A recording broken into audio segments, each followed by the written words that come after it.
The Trump administration has released its national security strategy, a document that outlines the U.S.'s foreign policy and security concerns. Highly anticipated around the world, the 33-page document afforded Africa 3 paragraphs at the very end. The resounding message, a shift from aid to trade. The report also suggests that the U.S. will no longer spread liberal ideology in Africa. It then goes on to talk about mutually beneficial trade relationships and harnessing Africa's abundant natural resources. Here's a snippet of the report that captures the gist. The United States should transition from an aid-focused relationship with Africa to a trade and investment-focused relationship, favoring partnerships with capable, reliable states committed to opening their markets to U.S. goods and services. What does this mean for future relations between the U.S. and African nations? Let's break this down with political analyst Rama Yad. She is Senior Director at the Atlantic Council's Africa Center in Washington, D.C., and of course joins us now. Yama, 3 paragraphs on U.S.'s Africa policy at the very end of the report. Some might say 3 short paragraphs. Did it surprise you? Not really, just because Africa has never been a high-level priority in the U.S. foreign policy, whether on the Republican side or on the Democrat side. Remember during the campaign between Kamala Harris and Donald Trump, there was nothing about Africa, so not surprising. Secondly, I do believe that the content may be seen more positively than the European strategy, which upsets Europeans a lot. So, and it's much longer than the African content of this national strategy. So it's not a matter of size. It's more a matter of content. And what I see from the content is a major shift, at least in the words, on trade. Trade, not aid, is the major angle of the new Trump U.S. policy to Africa. I think that's the most important, with a big focus on critical minerals. I'm going to give you a moment to talk about that in greater detail. The report begins with the words, "For far too long, American policy in Africa has focused on providing and later on spreading liberal ideology." What does that mean, and what do you make of that? This is not new either, because this liberal ideology was already blamed in the Project 2025. You remember this program comes from conservative think tanks in DC. They inspired Donald Trump's campaign a year ago, 1 year ago. And you could find in this note that the LGBT issues have no space, no place in the U.S. foreign policy. And actually, to be very frank with you, it may resonate in the African continent, because there has been many African leaders, presidents, including in democratic countries, who complain about that liberal ideology, and which is some kind of conditionality in the economic relations with the United States. So I guess there is some relief in some African city capitals to when they read about the liberal ideology in this report. By many accounts, the report conveys a very transactional tone. At least one journalist criticized it for using neo-colonial logic. How do you perceive that? I don't think it's about the trade not aid policy, because that was expected from Africans. I think Africans were really tired of assistance. And don't want to be seen as victims, but as actors. And the assistance policy was all the more challenging for Africans, as it was Africa was presented as the main receiver of the U.S. funding, which is not the case, because it's Ukraine, Israel, and Jordan these past decades.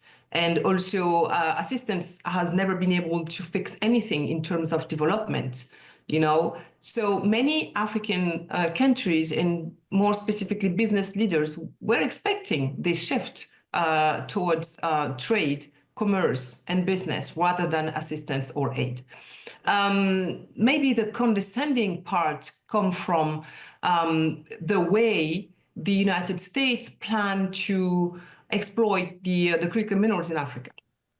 The United States should differentiate themselves from China and its predatory behavior when it comes to critical minerals in Africa. Africans expect creation of value, job creation on their soil, not just take the minerals and export the jobs related to them, right? So it's very important because that is what is missing in the new national security strategy, to use this word industrial transformation. That is what is missing in this document right now. And I realize I'm asking you to generalize a little bit, but do you believe that African nations would see the United States as a partner in good faith when it comes to Africa getting its side of the transaction? This is a tough question, Michael. I would say that it could be the only way from the United States to catch up or to do more and better on the African continent. Because I just like to remind you that when you compare with China, the volume of trade with China is 5 times higher than the volume of trade with the United States. It's been 20 years now that Chinese have been heavily investing in Africa, and not only in infrastructure, it's very well documented, but also in everything else, in energy, in renewable energy, in defense industry, in maritime space, in creative industries, in media, entertainment issues, etc. So it's very important for the United States to be aware of that strong shift from the Chinese side, and to catch up, because they are far behind, and not only China but also the other regional powers. It's India, it's Turkey, it's Saudi Arabia that is investing more and more. Qatar hosted the peace talks of DRC Rwanda. It's not innocent. And also the Emiratis are becoming the first investor in Africa right now.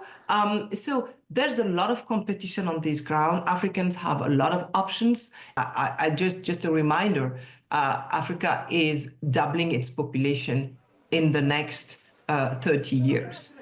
That means the average age in Africa is like 17-year-old.